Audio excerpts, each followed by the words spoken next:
Baik, assalamualaikum warahmatullahi wabarakatuh. Waalaikumsalam warahmatullahi wabarakatuh.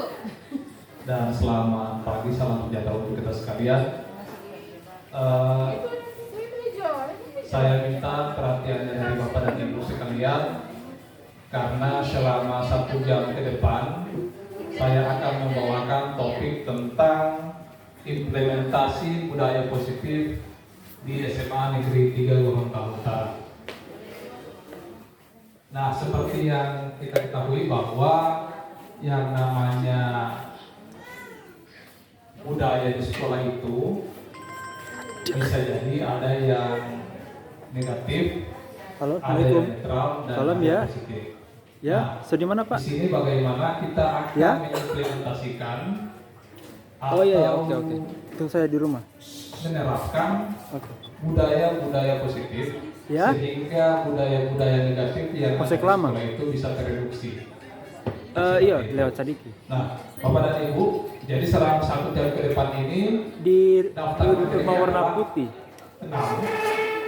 Yang Iya, pertama sebelum adalah polsek, perubahan sebelum polsek. paradigma belajar, kemudian disiplin positif, Halo. yang ketiga motivasi perilaku manusia, Ya? kebutuhan dasar manusia, Di sekolah sekarang saya. dan Di SMA 3. kelas serta segitiga restitusi. Tidak ada. Atau tunggu jadi Apa yang saya ini sampaikan ini di muka. bukan merupakan pendapat saya, tapi ini merupakan pendapat Iya, para iya, pakar iya, boleh. di bidang psikologi.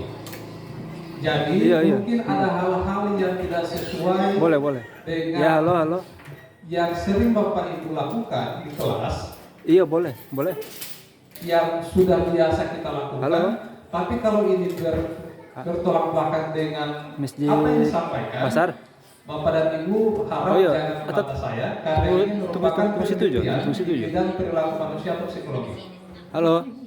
Jadi contohnya ada hal-hal tertentu yang tidak sesuai.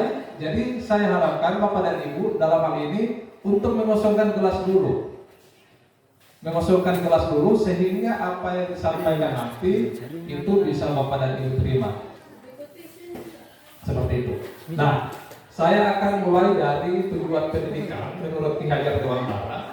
Jadi, agar tumbuh dan berbuah dengan baik, maka setiap tanaman harus mendapatkan perlakuan berbeda sesuai dengan kebutuhan. Seperti yang Bapak Ibu ketahui bahwa petani, contohnya, penanganan masing-masing pohon itu akan berbeda. Contohnya, kalau buah kelengkeng, pohon kelengkeng itu kan tidak bisa banyak air. Jadi anak-anak ini unik. Cara menanganinya pun berbeda. Contohnya ada yang harus butuh banyak air, ada yang hanya sedikit air. Contohnya harus disiram setiap hari. Tapi ada 1 minggu 1 kali itu bisa hanya disiram. Kalau akan disiram setiap hari dia akan mati. Begitu juga contohnya ada yang butuh sinar matahari yang banyak. Ada juga yang tidak perlu sinar matahari yang banyak. Nah, tugas kita sebagai guru itu seperti itu juga. Anak-anak itu unik. Jadi perlakuan kita kepada setiap murid itu pasti akan berbeda, sehingga mereka bisa tumbuh dengan optimal. Nah, di sini poin pentingnya adalah kita sebagai guru itu harus mampu menerapkan metode belajar yang bervariasi sesuai dengan kebutuhan dan karakteristik siswa. Ini akan berkorelasi dengan contohnya ada yang butuh banyak air, ada yang tidak terlalu banyak air. Nah, siswa juga ini berdasarkan kodrat alam, sesuai contohnya dari, mohon maaf, keluarganya memang kurang mampu, ada juga yang mampu, ada juga yang lebih dari mampu, ada yang memiliki kekurangan secara fisik, ada yang tingkat intelijensinya di bawah. Itu merupakan kodrat alam. Seperti itu. Nah, kodrat zaman di sini Bapak dan Ibu berarti kita sebagai guru itu harus membekali keterampilan siswa itu sesuai dengan zamannya agar mereka bisa hidup berkarya dan menyesuaikan diri. Jadi tidak ada istilah zaman dulu kemarin tidak ada begitu. Zaman dulu itu memang begitu. Sekarang zamannya bukan begitu lagi. Jadi kita sebagai guru jangan lagi menggunakan perspektif di zaman dulu waktu kita tumbuh. Itu sangat tidak sesuai karena kita sebagai guru itu diharuskan untuk mendidik anak sesuai dengan kodrat zaman. Kodrat zamannya apa sekarang? Contohnya media sosial, internet, TikTok. Kalau dulu kan kodrat zaman kita Friendster, apa? Ini chat-chat yang teks seperti itu kan kodrat zaman kita yang dulu. Tapi sekarang kodrat zaman sudah berubah. Sudah TikTok, Snapchat dan seterusnya. Seperti itu Bapak dan Ibu. Nah, di sini tentang pembelajaran paradigma baru ini, nah ini dirancang berdasarkan prinsip pembelajaran yang terdiferensiasi sehingga setiap murid belajar sesuai dengan kebutuhan dari tahap perkembangannya untuk mewujudkan profil pelajar Pancasila. Bapak dan Ibu masih ingat profil pelajar Pancasila ada 6 elemen? Ya. Nah, di sini sebenarnya ada lagunya kan? Supaya lebih memudahkan. Belajar Pancasila, beriman dan bertakwa pada Tuhan yang esa dan berakhlak mulia, berkebinekaan global, gotong royong mandiri, kreatif dan bernalar kritis. Jadi itu diingat-ingat saja itu.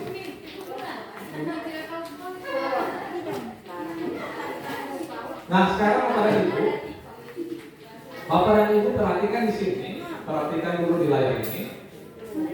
Nah, bayangkan Bapak dan Ibu adalah A.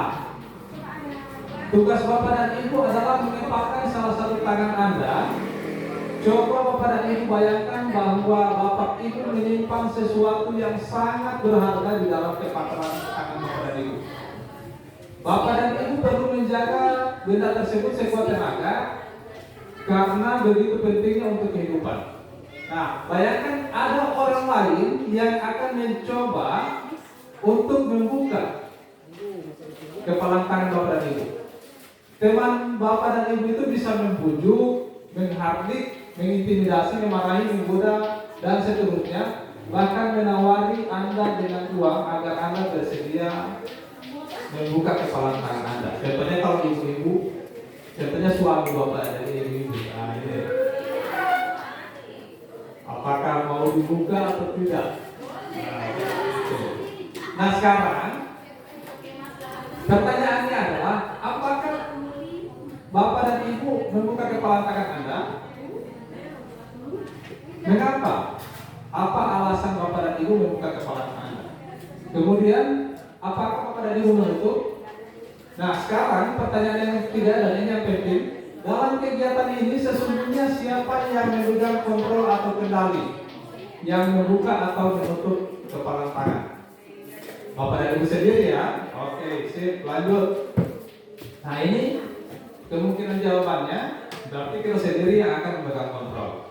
Nah, tadi disampaikan bahwa ternyata selama ini kita itu terjebak dalam ilusi. Ilusinya adalah bahwa kita sebagai guru itu punya kuasa untuk mengontrol anak didik atau murid. Kalau ilusi itu berarti kita anggap itu sesuatu yang nyata, tapi sebenarnya tidak. Contohnya kan ada ilusi, permainan ilusi dari pesulap. Itu kan kelihatan seperti nyata di indera mata kita, indera penglihatan kita. Itu nyata, tapi sebenarnya tidak seperti itu. Nah, ilusinya adalah yang pertama, ilusi guru mengkontrol atau mengontrol murid.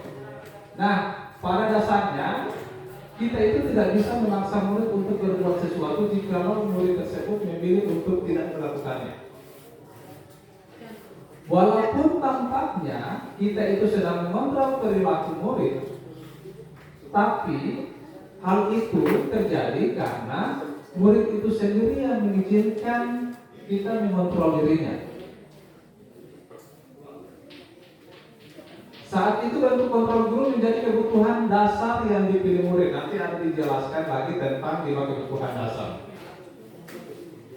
Nah, teori kontrol menyatakan bahwa semua perilaku memiliki tujuan, bahkan perilaku terhadap perilaku yang tidak. Kemudian berikutnya, ilusi bahwa semua penguatan positif, efektif, dan bermanfaat. Penguatan positif ini dalam bentuk contohnya penghargaan, imbalan. Ini juga bisa kita berlakukan, kita terapkan kepada anak kita. Setidaknya kalau Bapak dan Ibu mungkin belum bisa menerapkan di siswa, tapi Bapak dan Ibu bisa menerapkan di anak kita. Ini termasuk salah satu ilmu parenting. Dalam hal ini juga masuk pada ilmu psikologi. Nah, penguatan positif, bujukan atau imbalan, penghargaan itu adalah bentuk kontrol juga. Segala usaha untuk mempengaruhi murid agar mengulang suatu perilaku tertentu adalah usaha untuk mengontrol murid tersebut. Dalam jangka waktu tertentu, kemungkinan murid tersebut akan menyadarinya dan mencoba untuk menolak rujukan kita, atau bisa jadi murid tersebut menjadi tergantung pada pendapat sang guru untuk berusaha.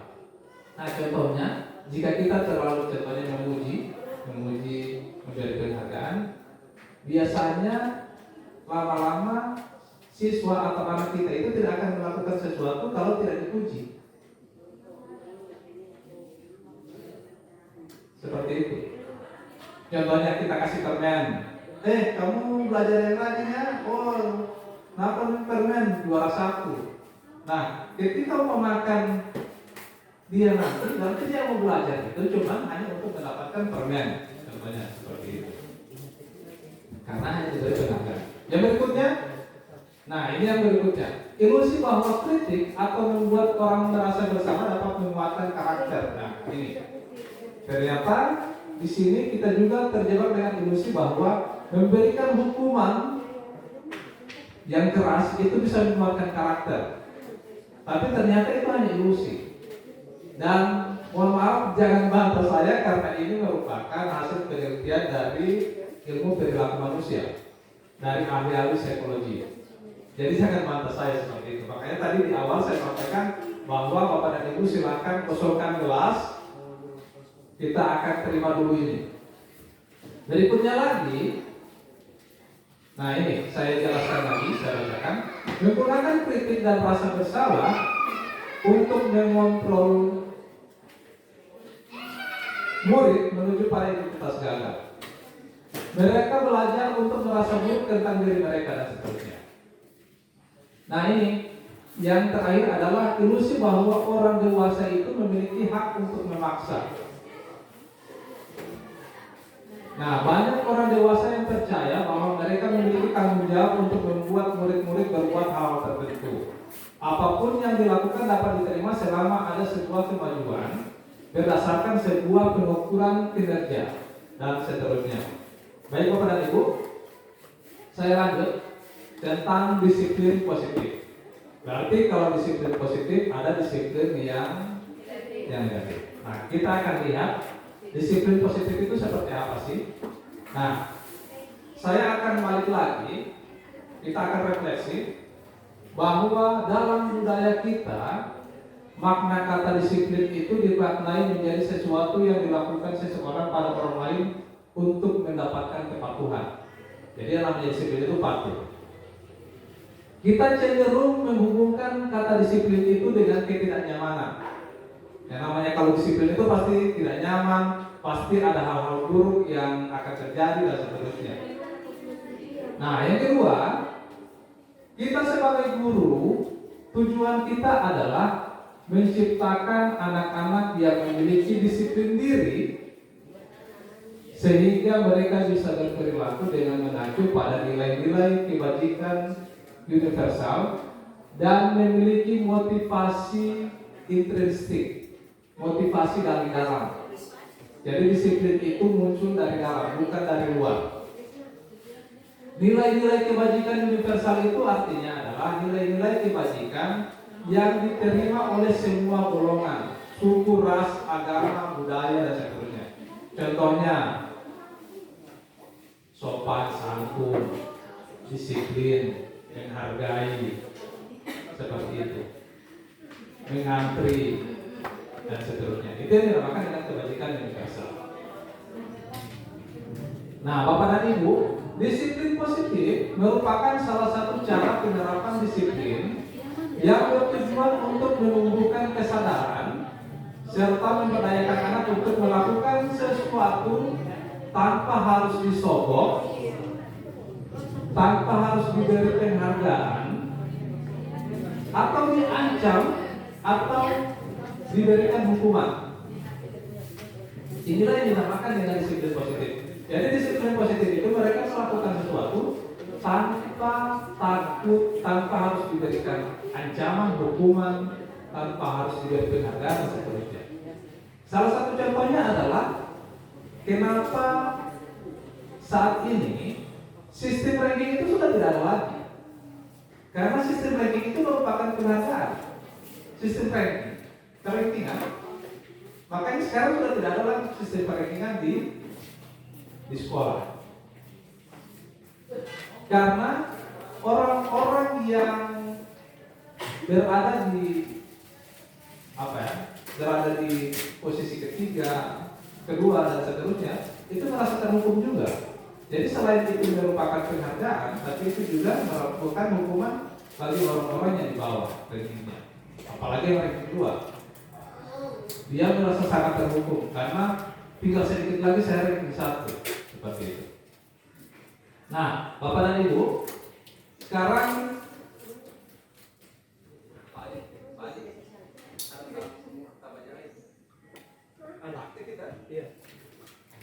baik, Bapak dan Ibu, sekarang saya akan lanjut pada salah satu ilmu psikologi lagi, yaitu motivasi perilaku manusia.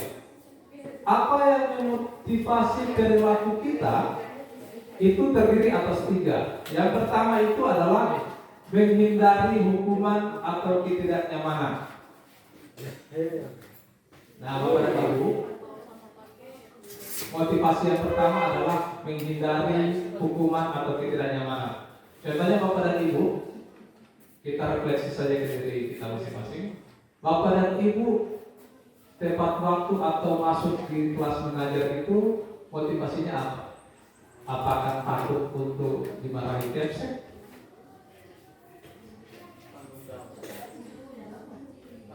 Iya, pasti contohnya ada salah satu contohnya dimarahi kepsek. Tapi kalau tidak masuk, kepsek akan marah. Atau masuk kemudian mudah marah. Nah, ini kan, nah sebenarnya ini motivasi yang pertama ini menghindari hukuman atau ditegur depan guru-guru yang lain. Itu kan menghindari ketidaknyamanan.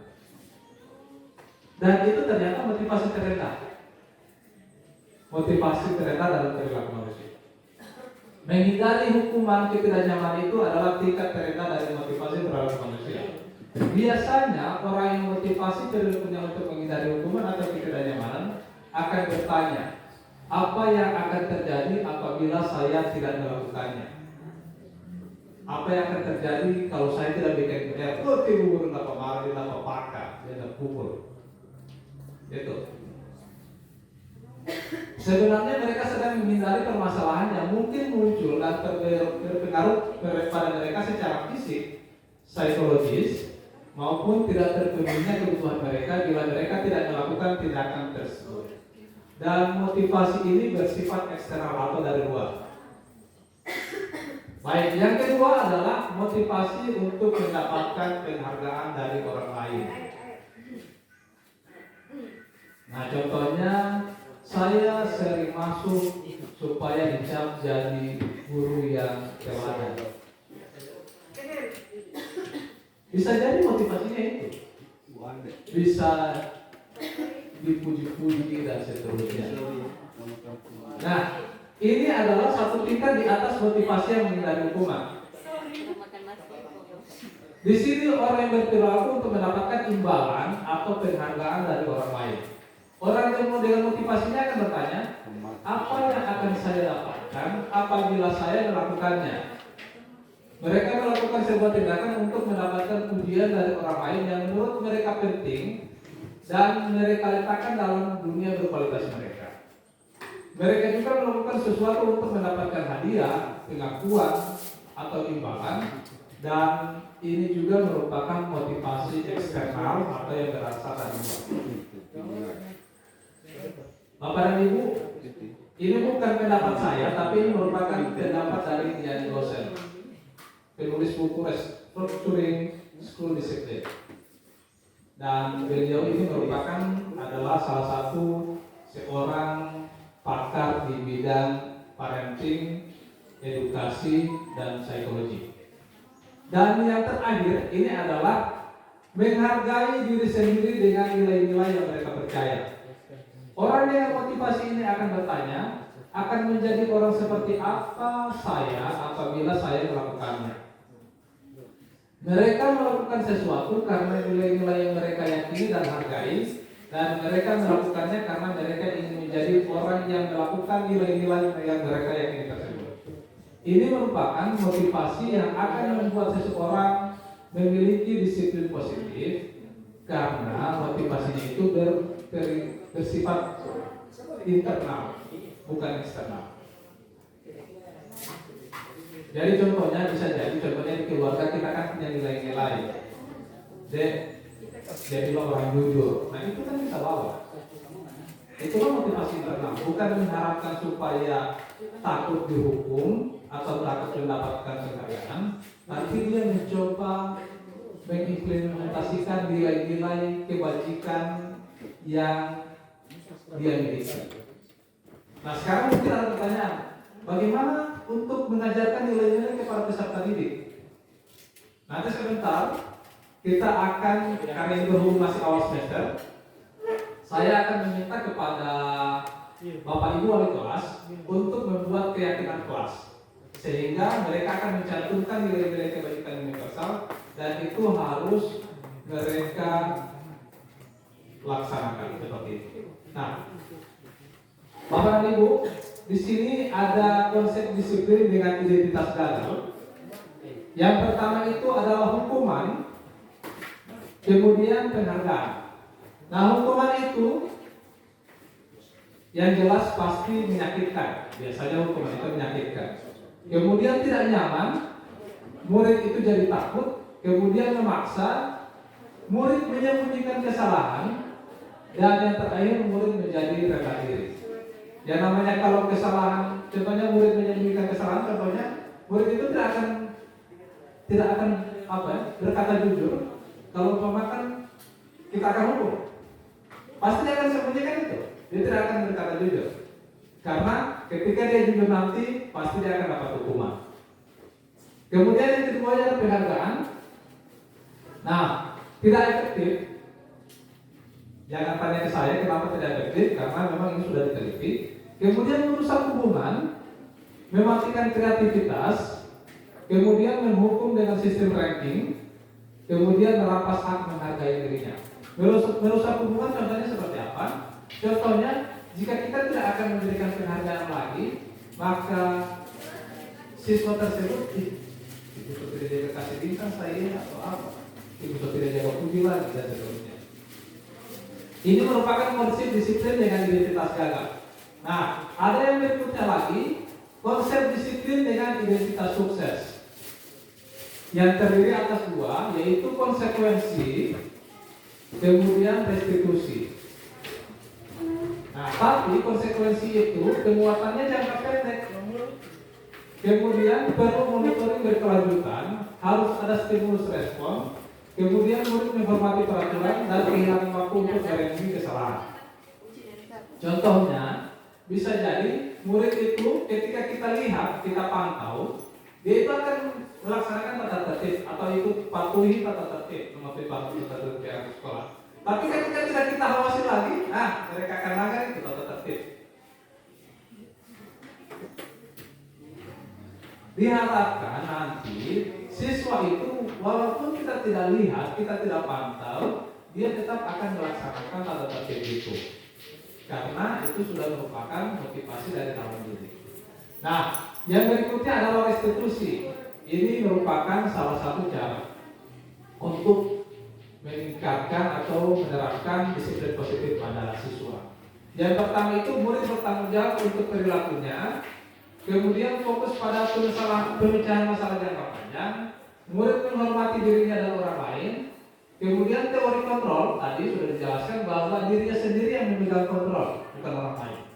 Kemudian murid bersemangat untuk memperbaiki kesalahan.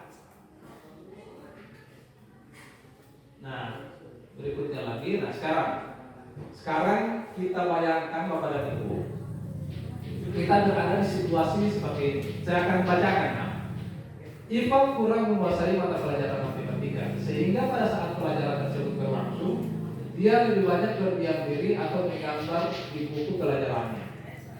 Pada saat guru matematikanya Pak Seno menanyakan pertanyaan, Ivan menjadi gugup dan tak sengaja menjatuhkan tasnya dari kursi, serta tiba-tiba menjadi gagap pada saat berupaya menjawab. Seluruh kelas pun tertawa melihat perilaku Iva yang bicara tergagap dan terkejut tersebut.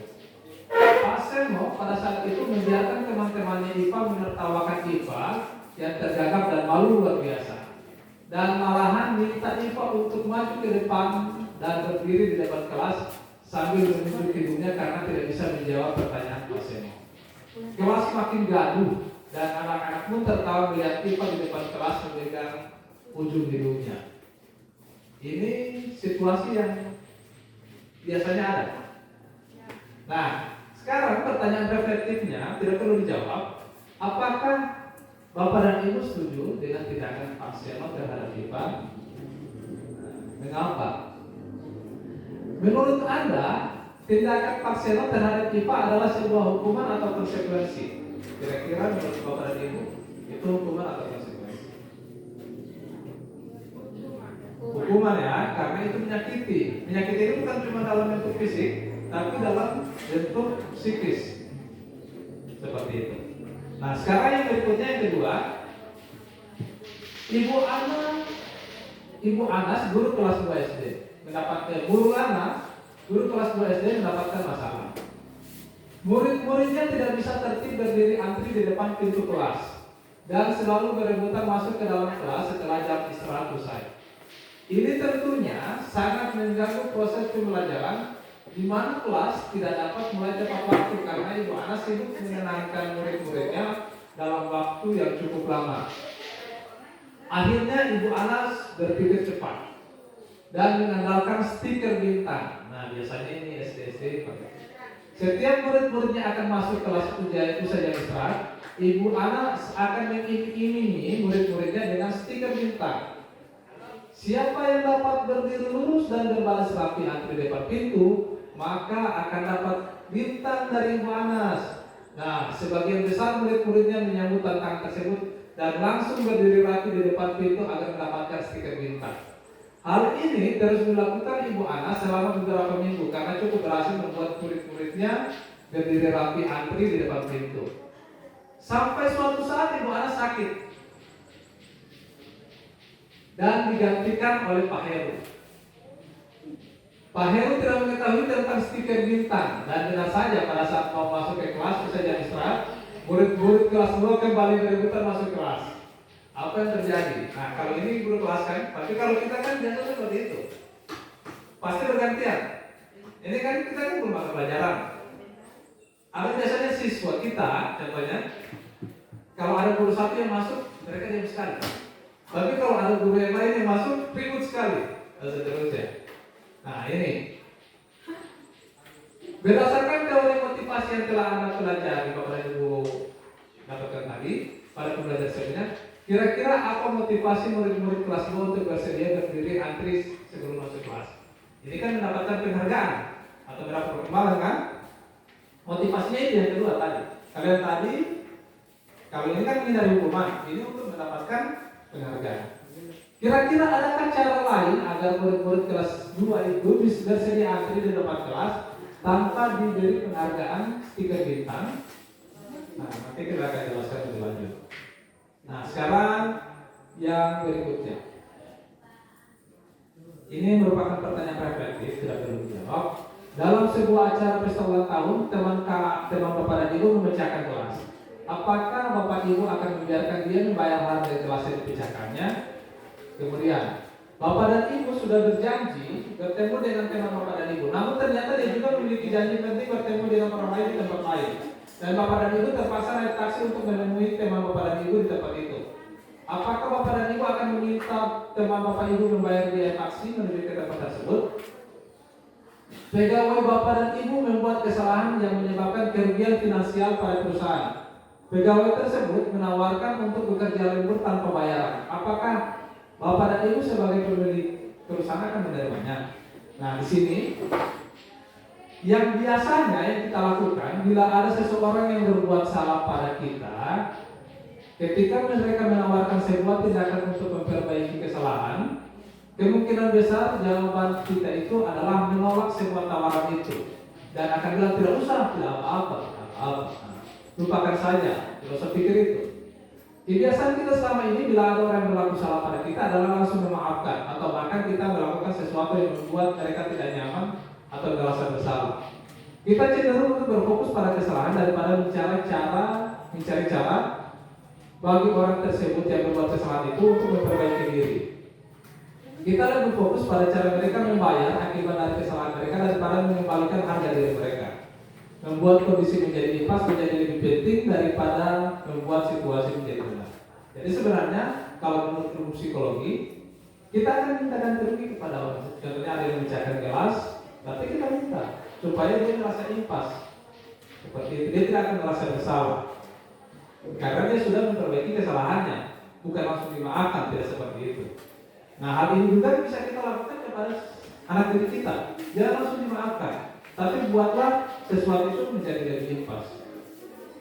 Nah, sekarang Bapak dan Ibu, kita akan lanjut pada materi yang berikutnya adalah 5 posisi kontrol. Dalam hal ini, posisi kontrol kita sebagai guru. Nah, posisi kontrol kita sebagai guru ini ada 5 yang biasa kita lakukan. Yang pertama itu adalah penghukum. Yang kedua adalah membuat rasa bersalah. Nah, nanti kita akan elaborasi lagi. Kemudian posisi kontrol sebagai teman, sebagai pemantau, dan yang terakhir sebagai manajer. Nah, ini Bapak dan Ibu, posisi kontrol guru sebagai penghukum. Nah, ini seorang penghukum bisa menggunakan hukuman fisik maupun verbal. Orang-orang yang menjalankan posisi penghukum senantiasa mengatakan bahwa sekolah memerlukan sistem atau alat yang dapat lebih menekan murid-murid lebih dalam lagi. Guru-guru yang menerapkan posisi penghukum akan berkata, patuhi aturan saya, awas ya. Kamu selalu saja salah. Selalu pasti yang terakhir selesai. Nah, guru seperti ini senantiasa percaya hanya ada satu cara agar pembelajaran berdasar bahasa, yaitu cara dia. Penghukum itu dengan nada suara tinggi, bahasa tubuh, mata melotot, dan jari menunjuk-nunjuk menghakimi. Terlambat lagi, pasti terlambat lagi, selalu datang terlambat. Kapan bisa datang tepat waktu? Nah, ini. Nah, tanyakan, ini pertanyaan reflektif kepada kita. Tanyakan kepada diri Bapak dan Ibu. Kira-kira bagaimana perasaan murid bila guru berbicara seperti itu pada saat muridnya datang terlambat? Nah, hasilnya kemungkinan murid itu akan marah, mendendam, atau bersifat agresif. Bisa jadi sesudah kembali duduk, murid tersebut akan mencoret-coret bukunya atau meja tulisnya.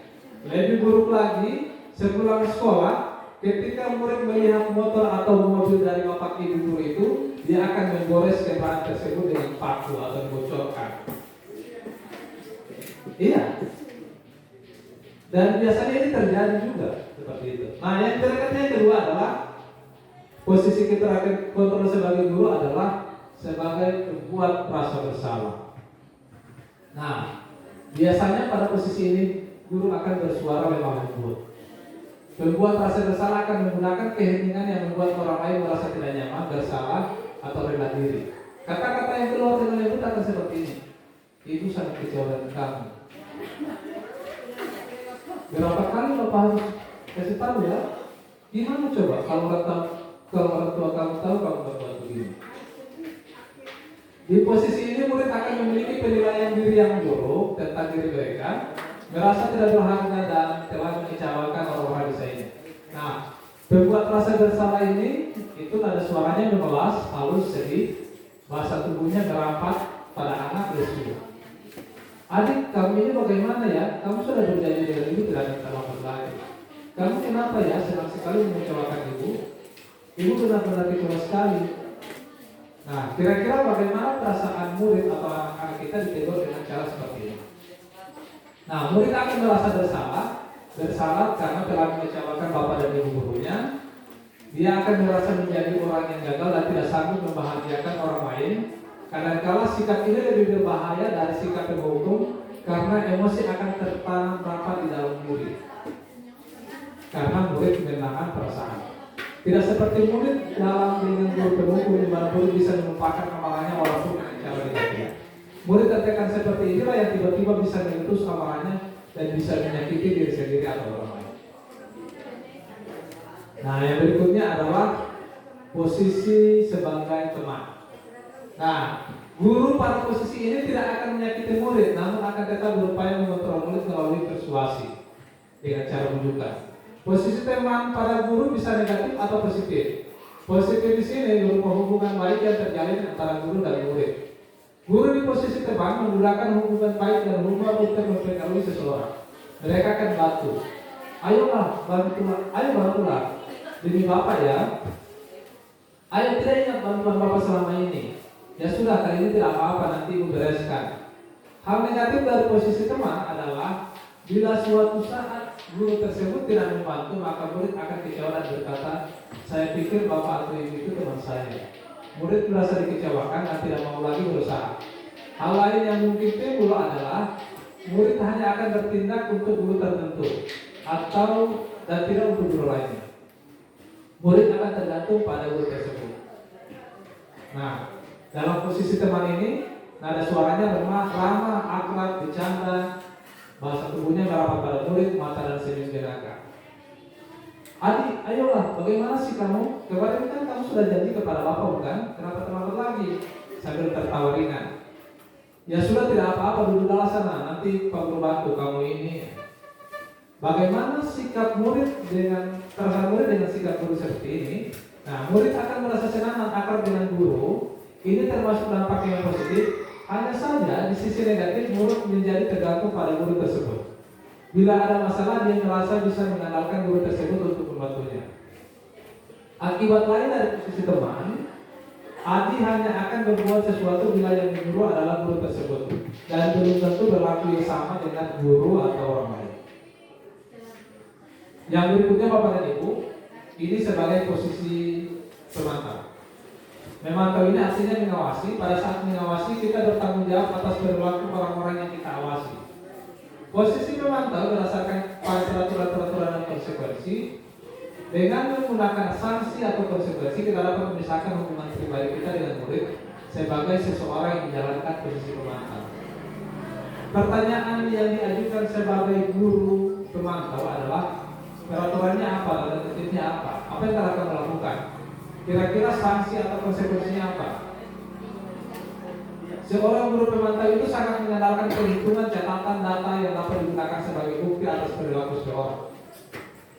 Posisi ini akan menggunakan stiker catatan daftar cek. Nah, pemantau dengan ada suara datar, bahasa tubuh yang formal. Adik, tahukah kamu jam berapa kita mulai? Tahu Pak. Kamu terlambat 15 menit. Apakah kamu mengerti konsekuensi yang melakukan bila terlambat? Paham Pak, saya harus tinggal pada jam istirahat nanti dan mengerjakan tugas ketinggalan saya.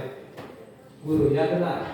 Nanti pada saat jam istirahat kamu harus tinggal di kelas untuk menyelesaikan tugas yang ketinggalan tadi saya tunggu.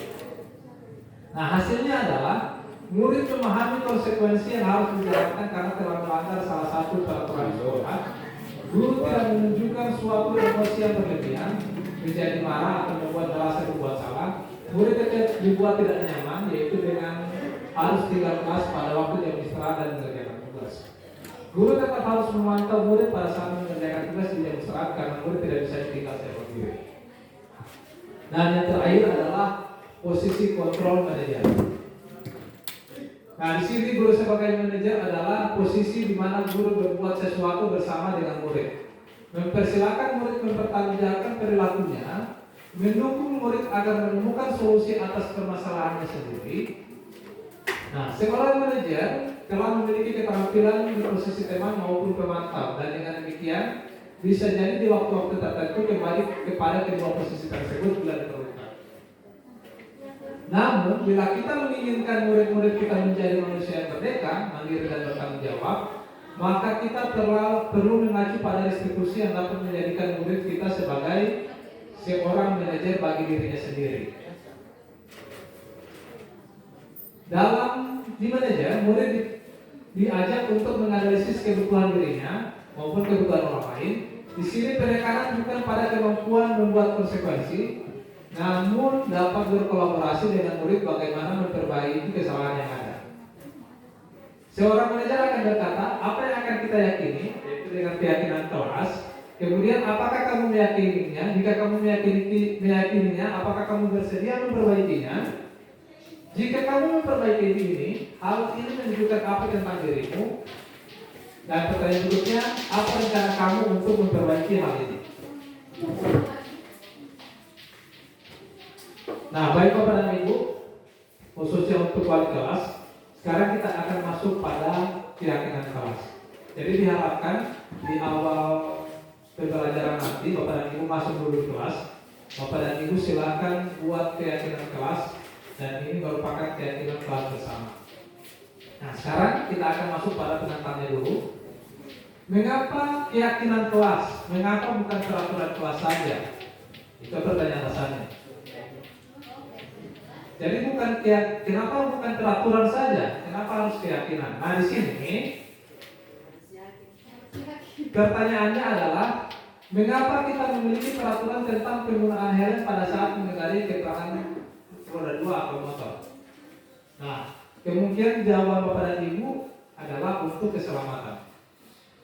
Ya kan? Bukan untuk ditangkap polisi atau ditilang, bukan seperti itu. Kemudian, mengapa kita memiliki peraturan tentang penggunaan masker dan mencuci tangan setiap saat? Nah, kemungkinan jawaban Bapak dan Ibu adalah untuk kesehatan atau keselamatan. Nah, nilai-nilai keselamatan atau kesehatan inilah yang disebut dengan suatu keyakinan dalam tanda kutip, yaitu nilai-nilai kebajikan universal yang disepakati secara tersirat dan tersurat, terlepas dari dia itu mau sukunya apa, rasnya apa, agamanya apa, dan budayanya apa. Seperti yang sudah disampaikan sebelumnya bahwa pada pembelajaran nilai-nilai kebajikan menekankan pada keyakinan seseorang akan lebih memotivasi seseorang dan dakwah. Seseorang akan lebih tergerak dan bersemangat untuk menjalankan keyakinannya daripada hanya sekedar mengikuti serangkaian peraturan tertulis tanpa makna. Murid-murid pun demikian, mereka perlu mendengarkan dan memahami arti sesungguhnya tentang peraturan-peraturan yang diberikan, apa nilai-nilai kebajikan di balik peraturan tersebut, dan apa tujuan utamanya, dan menjadi tidak tertarik atau takut sehingga hanya sekedar mengikuti serangkaian peraturan tersebut. Nah, Bapak dan Ibu, di sini kita lihat bahwa keyakinan kelas itu lebih abstrak daripada peraturan.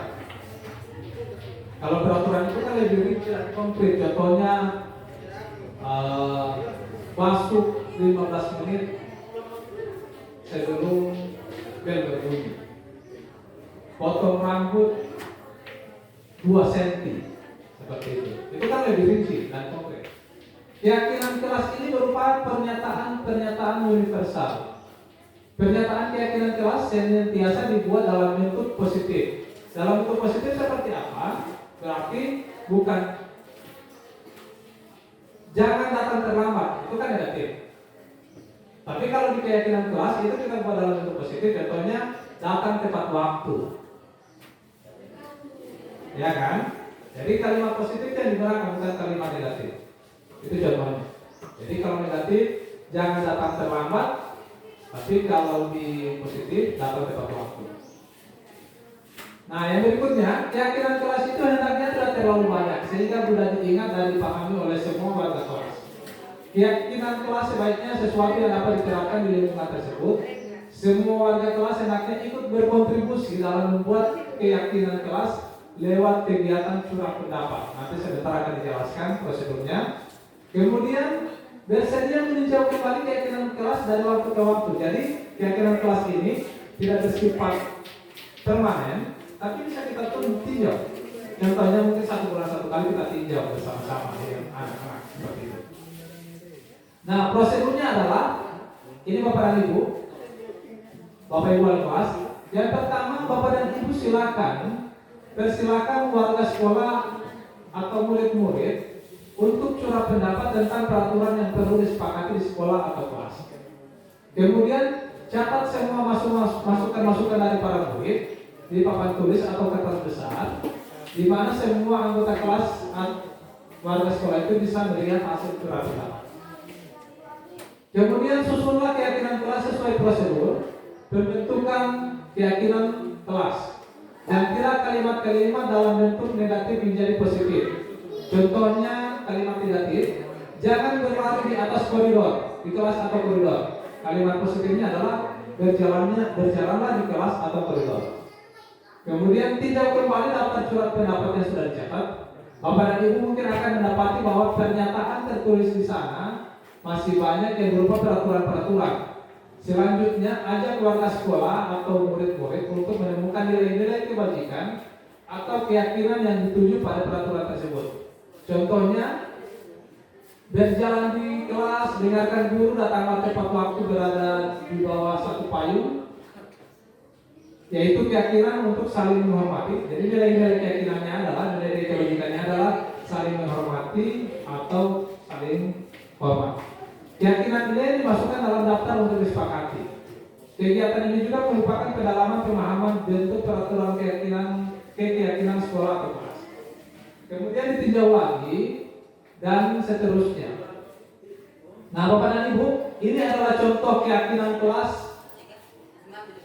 1, kelas 5 dan kelas 7. Nanti Bapak dan Ibu bisa jadikan salah satu referensi. Nah, di sini keyakinan kelas 1.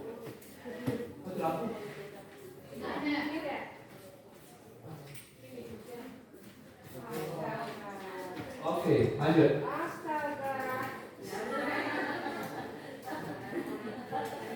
Nah, di sini contoh keyakinan kita akan lewati saja keyakinan kelas 1 dan kelas 5 karena itu mungkin masih kurang relevan dengan kita karena kita sudah masuk di sekolah menengah.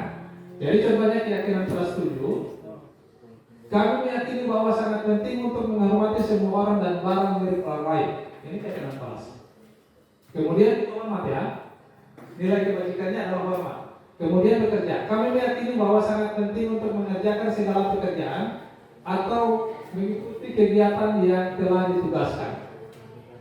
Kemudian yang berikutnya adalah rasa diterima dan memiliki. Kami meyakini bahwa sangat penting untuk merasa diterima pada suatu kelompok dan saling peduli satu dengan yang lain. Ini merupakan keyakinan kelas. Yang berikutnya Bapak dan Ibu di sini contohnya ada ini. Hormati itu adalah yang tampak ya, yang kelihatan, yaitu datang tepat waktu. Itu tampak seperti datang tepat waktu, menyapa teman dan guru setiap hari, mengembalikan barang teman yang telah dipinjam dan mengucapkan terima kasih.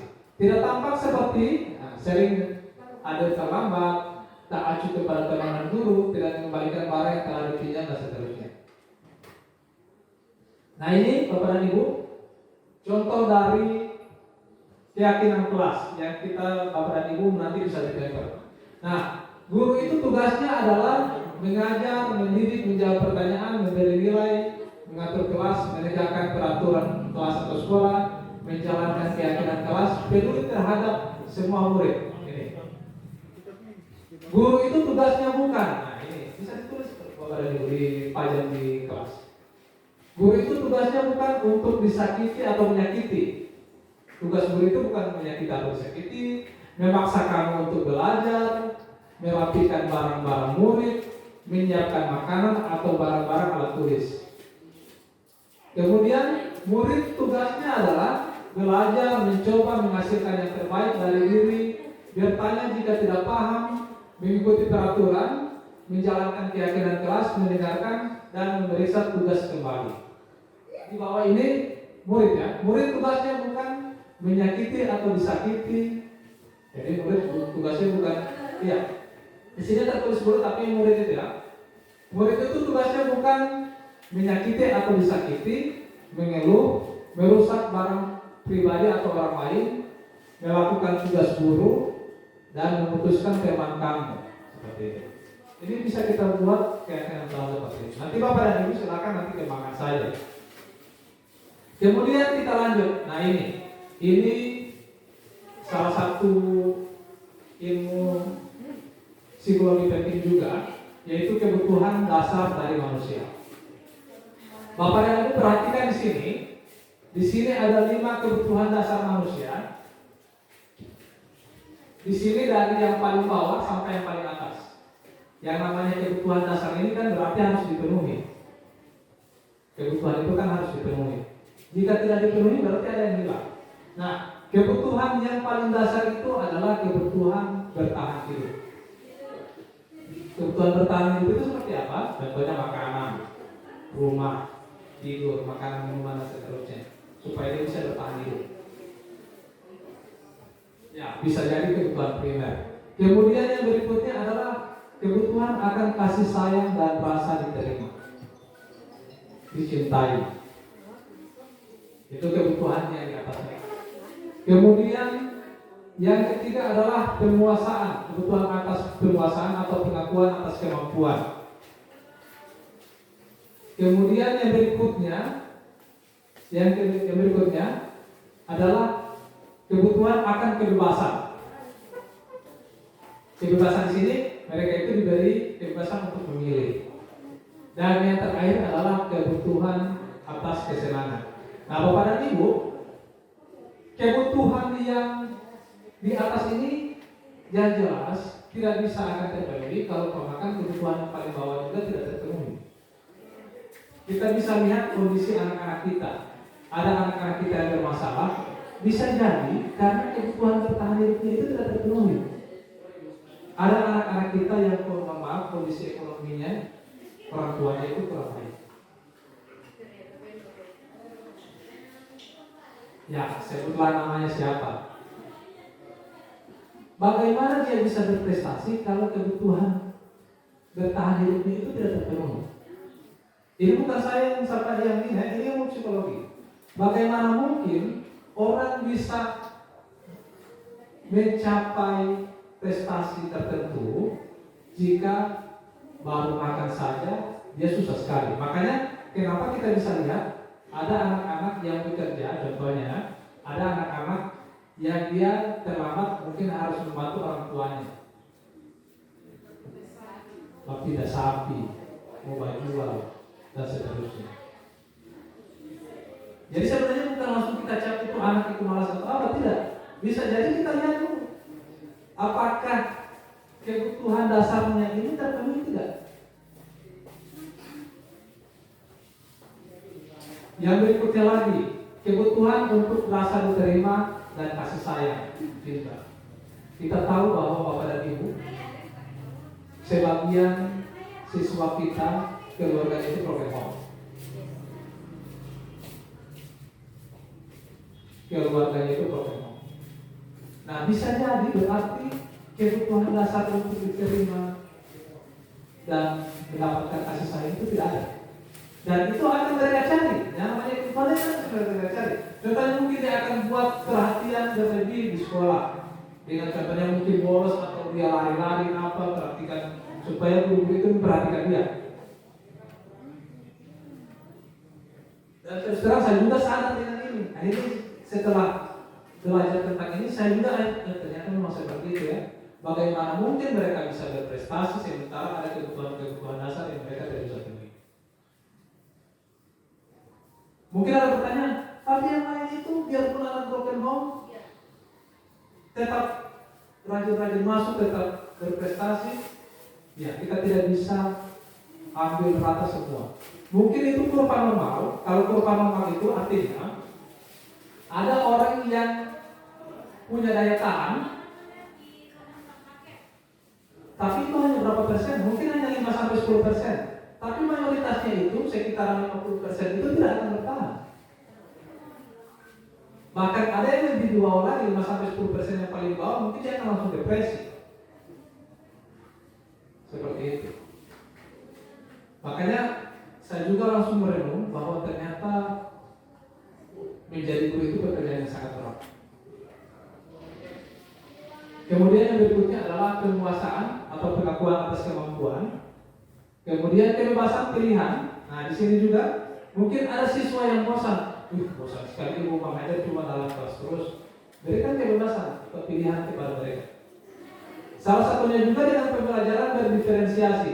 Diferensiasi itu kan memberikan kebebasan kepada mereka untuk memilih mau belajar menggunakan metode apa. Seperti yang kita tahu, gaya belajar anak itu kan ada 3, ada 4. Yang pertama itu visual, jadi dia lebih mudah memahami jika dia melihat. Ada juga yang auditorial, dia itu lebih gampang mencerna pelajaran, memahami pelajaran jika dia itu hanya didengarkan. Ada juga yang audiovisual, contohnya dengan film, nonton film, dia coba mengerti. Ada juga yang terakhir dia nanti harus praktek, baru dia lebih paham. Nah, makanya ini juga akan berkaitan atau berkorelasi dengan yang namanya pembelajaran berdiferensiasi. Pembelajaran berdiferensiasi itu seperti apa? Jadi Bapak dan Ibu akan merancang RPP yang itu akan menyesuaikan dengan gaya belajar siswa. Makanya sebelumnya juga saya sudah meminta kepada guru BK, Pak Yasser dan Pak Tarmizi untuk memberikan lagi angket untuk bisa mengetahui gaya belajar siswa masing-masing siswa itu apa. Sehingga setelah itu kita tahu bahwa ternyata anak ini itu kita akan kelompokkan dengan orang yang gaya belajarnya sama. Seperti itu. Sehingga diharapkan proses pembelajaran itu menjadi lebih optimal. Seperti itu. Nah, Bapak dan Ibu, kita masuk pada restitusi.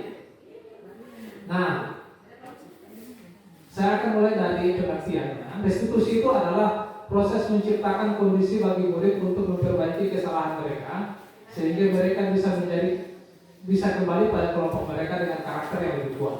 Itu menurut Diane Goossens. Nah, ciri-ciri restitusi itu adalah apa? Itu bukan menembus kesalahan, namun belajar dari kesalahan. Kemudian memperbaiki hubungan, merupakan tawaran bukan paksaan, menuntut anak untuk melihat lagi ke dalam diri, kemudian mencari kebutuhan dasar yang mendasari tindakan, fokus pada karakter bukan tindakan, dan menguatkan dan fokus pada solusi. Nah, perbedaan pendekatan disiplin contohnya ini murid yang sering tidak mengerjakan PR. Pendekatan yang pertama hukuman itu adalah guru menghukum murid tersebut dengan hormat bendera selama 30 menit. Itu dalam bentuk hukuman. Guru marah dan murid menjadi takut. Konsekuensi, guru memberikan konsekuensi untuk mengerjakan PR saat istirahat atau dikerjakan sebanyak 3 kali lipat. Guru tegas dan siswa menghormati peraturan. Jadi perbedaan antara konsekuensi itu contohnya ada Bapak dan Ibu, contohnya Ibu Tuti, guru tidak bikin PR,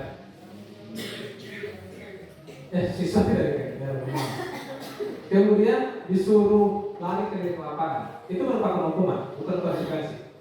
Tapi dia akan menjadi konsekuensi jika itu adalah mata pelajaran olahraga kalau lari ke lapangan. Contohnya Pak Iswan, ada guru yang tidak pakai seragam, tapi lari ke ada siswa yang tidak pakai seragam, kemudian lari ke lapangan, itu kan mata pelajaran penjas, jadi itu konsekuensi. Jadi usahakan bedanya konsekuensi dan hukuman itu akan sesuai dengan dia mengambil haknya itu. Contohnya, dia terlambat 15 menit, berarti kau harus 15 menit pulang lebih lama. Itu konsekuensi. Kalau hukumannya terlambat, hormat bendera atau lari ke lapangan, itu hukuman.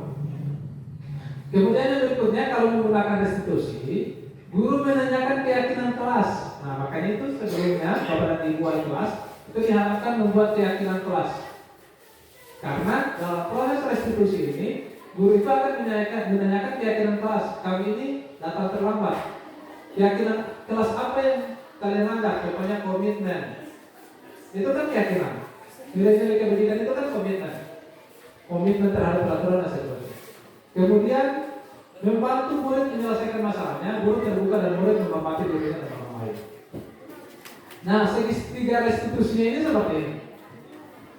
Jadi yang pertama adalah menstabilkan identitas, kemudian validasi tindakan yang salah, kemudian menanyakan keyakinan. Contohnya bagaimana? Contoh kata-kata yang kita gunakan adalah tidak pernah setiap orang itu pernah melakukan kesalahan. Kami itu bukan satu-satunya yang pernah melakukan kesalahan ini. Contohnya yang pertama. Iya, mungkin ini akan terlihat apa ya? Mungkin akan terlihat masa orang bikin begini. Tapi terus terang ini memang merupakan penelitian di bidang psikologi. Jadi kita terima dulu. Mungkin kita akan praktekkan dan akan ternyata hasilnya. Nah, di sini kamu tentu punya alasan. Kamu tentu punya alasan mengapa melakukan itu. Contohnya, dia melakukan hal tersebut karena ada kebutuhan dasar yang tidak terpenuhi. Contohnya dia sering terlambat. Ternyata ada kebutuhan dasar yang tidak terpenuhi. Contohnya kebutuhan bertahan hidup. Mungkin dia terlambat karena dia membantu orang tuanya kasih dia sapi dulu atau mencari rumput. Bisa jadi seperti itu. Atau dia sering buat perhatian di sekolah karena dia itu tidak mendapatkan perhatian di rumah. Karena contohnya orang tuanya broken home, tidak diperlukan oleh orang tuanya. Seperti itu. Kemudian, apakah ada cara lebih efektif untuk mendapatkan yang kamu butuhkan? Jadi, kita akan tanyakan, kira-kira apakah kan kebutuhan dasar itu kan tidak terpenuhi. Contohnya, kira-kira ada cara yang lebih efektif supaya kebutuhan dasar kamu itu bisa terpenuhi. Contohnya, kalau pemakan dia butuh perhatian dengan api bos atau apa, kira-kira ada yang bisa kamu penuhi supaya kamu bisa diterima oleh guru atau bisa mendapatkan kasih sayang dari guru itu tanpa harus lolos. Nanti kita akan seperti itu. Kemudian, ya ini keyakinan kelas apa yang telah kita sepakati. Makanya Bapak dan Ibu wali kelas mohon dibuat keyakinan kelasnya. Kamu ingin menjadi seorang seperti apa? Seperti itu. Nah, contoh dari sampai di sini dulu materi saya. Tapi saya akan perlihatkan video kira-kira bagaimana cara untuk melakukan restitusi. Saya punya videonya tapi saya masih malu untuk menampilkan, jadi saya akan tampilkan saya dalam bentuk ilustrasi.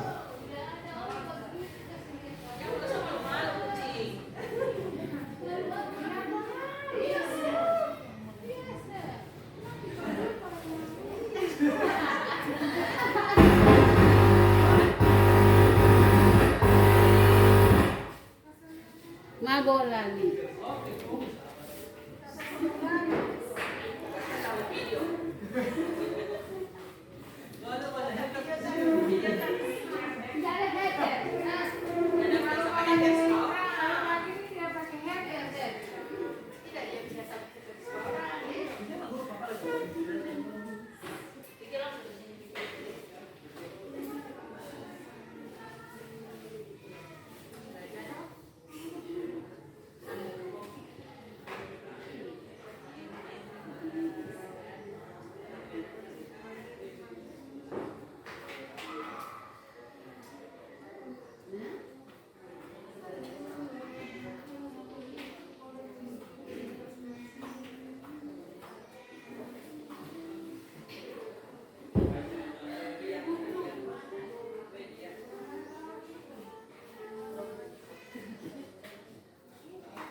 Kita pernah menggunakan model kelas atau kita menggunakan model mengambil dan mengurangi hal yang mereka senang.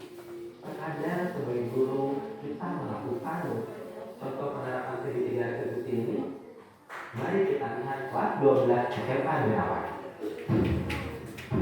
Bagaimana ini bisa terjadi? Pak. Kebiasaan kamu, Aldi. Sudah Bapak bilang tidak boleh main bola di dalam kelas. Selalu saja kamu. Sudah begini apa yang bisa kamu lakukan? Tidak bisa apa-apa kan? Maaf Pak. Sudah, jangan ulangi lagi. Ibu dan Bapak Guru, dari ilustrasi tadi, apakah ada solusi untuk atapnya agar bisa diperbaiki? Aldi tidak diajak untuk menguraikan masalah dan solusi pemecahannya.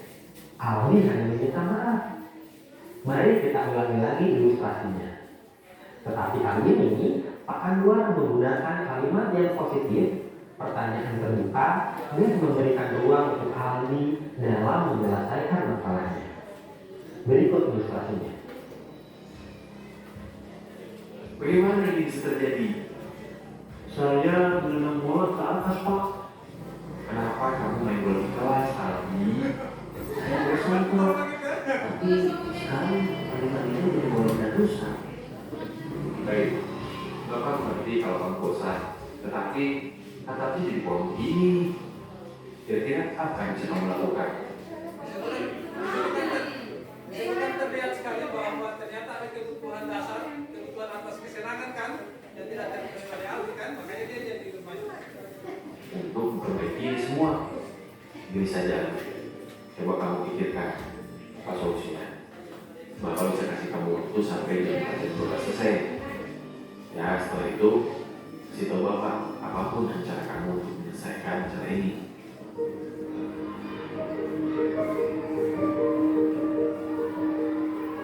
Maaf, Pak. Sepertinya saya harus menambah dengan menggunakan backlight. Tapi saya takut dengan orang tua, Pak. Saya juga tidak punya uangnya dan tidak tahu caranya. Baik, terima kasih atas idenya, Aldi. Gini saja, Bapak bisa bantu kamu bicara dengan orang tua kamu untuk menceritakan masalah ini dan juga untuk masalah uang. Lalu kamu bisa ke Mang Acin untuk meminta tolong membantu memperbaiki atap kelas. Apakah itu membantu? Ya, Pak. Terima kasih. Di ilustrasi kedua tadi, Pak Anwar menggunakan kalimat konstruktif yang berfokus pada solusi dan memberikan bantuan sesuai dengan tugas dan tanggung jawabnya sebagai guru. Terlihat juga perbedaan dari intonasi suara dari kedua ilustrasi tadi. Dan juga setengah mati seperti itu, cuma kan setelah secara itu asalkan secara bisa membahas itu, tiba-tiba ini yang pantas aku. Oke, ini Kali cerita pendek berikutnya. oke, ini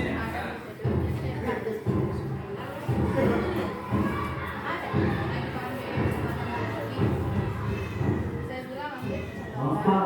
Saya tadi ada Asman. Semua ikut main. Mana Kasman? Kenapa?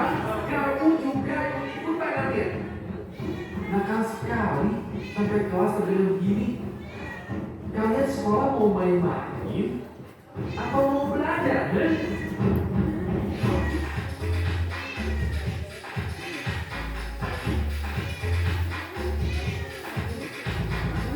Ibu dan Bapak Guru, mari kita membayangkan kelanjutan cerita pendek ini. Kira-kira menurut Ibu dan Bapak Guru, kelanjutan cerita apa yang akan terjadi setelah Pak Rustam mengeluarkan kalimat penuh amarah tadi? Apakah murid-murid akan bersikap kooperatif dan membersihkan kelas? Apakah mereka membersihkan kelas dengan perasaan senang dan ikhlas atau karena takut? Setelah membersihkan kelas, apakah suasana akan nyaman untuk belajar atau malah merasa segan? Mari kita lihat cerita yang kedua.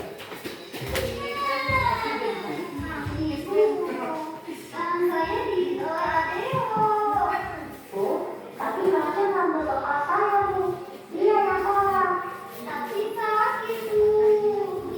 Ada bekas giginya. Merah lagi. Sakit, Bu. Adil, kok di balik tidak boleh menggigit teman? Kenapa kamu menggigit teman? Anak cinta tidak kasar begitu, ah. Sebagai hukuman,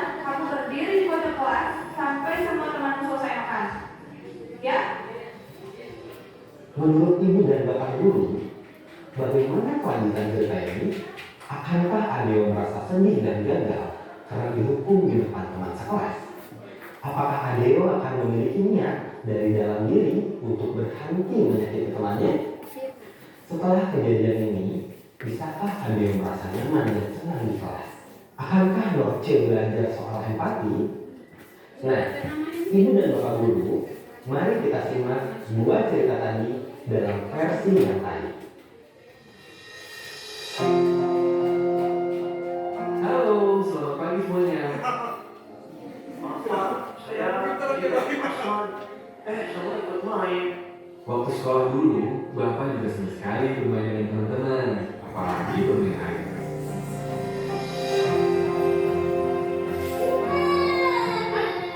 Ibu, tangan saya digigit oleh Adeo. Betul kamu menggigit Norce. Tapi Norce yang mengambil bekal saya, Bu. Dia yang salah. Tapi sakit, Bu. Nih, ada bekas giginya. Merah lagi. Sakit, Bu.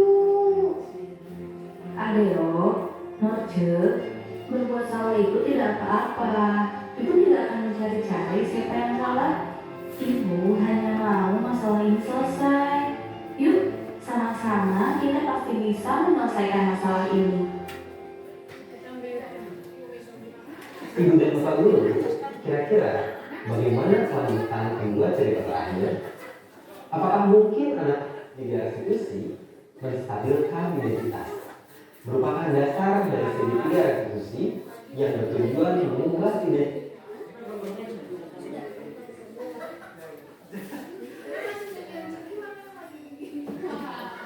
Itu masih ada kelanjutan itu kan pasti tidak apa-apa kan?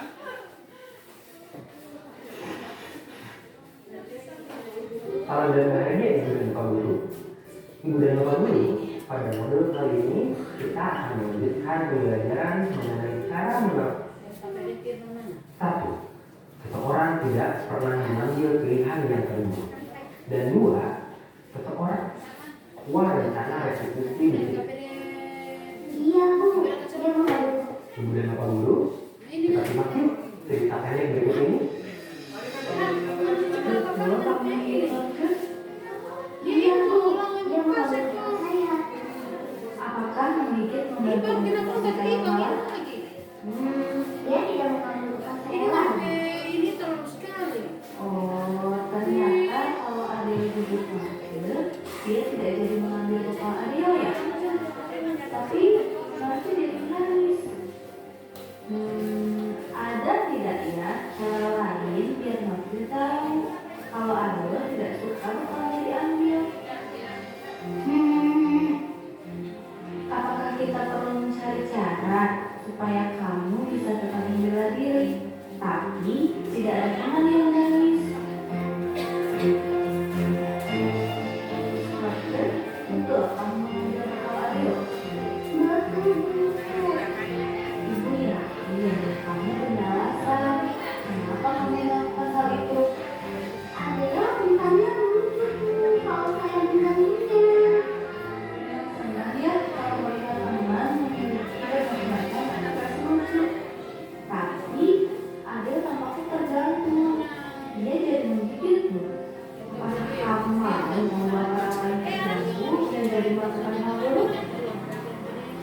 Pada cerita pendek itu, Bumiana membantu memvalidasi kebutuhan kekuatan Adeo untuk membela diri. Serta membantu memvalidasi kebutuhan Norce akan kesenangan. Bumiana telah memberi contoh pada kita bagaimana mengusahakan membalik tindakan kedua muridnya, lalu membantu mereka mencari pilihan yang lebih baik untuk memenuhi kebutuhannya tanpa melanggar kebutuhan orang lain. Ibu dan bapak guru, mengelola manusia muda di kelas kita memang bukan tindakan yang mudah. Mari bersama-sama kita memberikan pandangan baru pada murid-murid kita soal disiplin. Tidak lain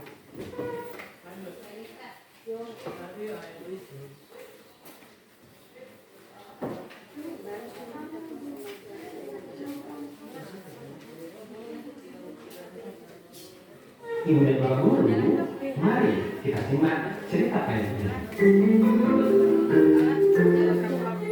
Halo, selamat pagi semuanya. Maaf Pak, saya tadi ada asma. Lalu semuanya ikut main Pak.